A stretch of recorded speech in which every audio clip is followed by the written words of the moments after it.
Di seluruh kepulauan Nusantara Indonesia, para ulama dan umat Islam yang mayoritas ahli sunnah wal jamaah maupun wahabi sama-sama kehilangan kedaulatan ekonomi dan kekuasaan politik atau kesultanannya. Kesamaan sejarah inilah yang membuat para ulama ahli sunnah dan wahabisme dapat bersama. Berbeda kondisinya dengan sikap politik kaum Wahabi di Arabia. Sejarah berulang. Awal mula Islam masuk ke Nusantara melalui aktivitas pasar. Setelah adanya penindasan imperialis Barat, Nusantara Indonesia dijadikan sebagai sumber bahan mentah dan pasar hasil industrinya. Dampaknya ulama dan umat Islam menjawab tantangan imperialisme modern. Hal ini menjadikan pasar sebagai arena pembangkitan kesadaran nasional. Syarikat Dagang Islam SDI berdiri 16 Oktober 1905, hari Senin Legi, 16 Sya'ban 1323 Hijriah, dengan media cetaknya Taman Pawarta. Saudara-saudara sekalian, Haji Samanhudi mempelopori kebangkitan kesadaran nasional melalui kesadaran niaga yang telah dilumpuhkan oleh penjajah.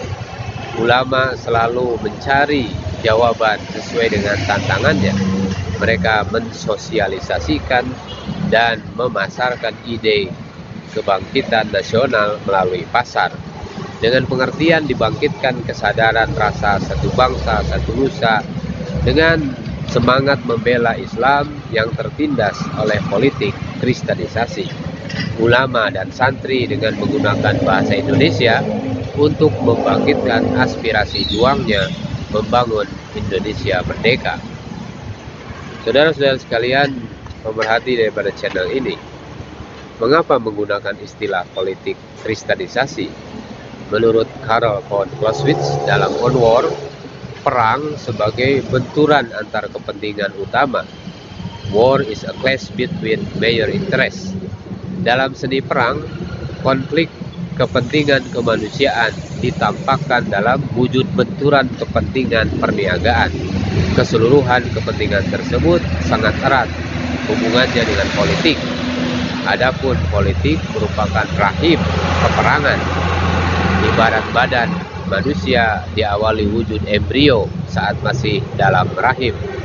Selain itu dijelaskan pula bahwa war is an instrument of politics. Perang adalah instrumen dari politik. Jika demikian pengertian dan hubungan antara perang dengan politik, maka kristenisasi adalah instrumen dari politik penjajahan dalam memerangi negara dan bangsa yang terjajah. Oleh karena itu disebutnya dengan politik kristenisasi.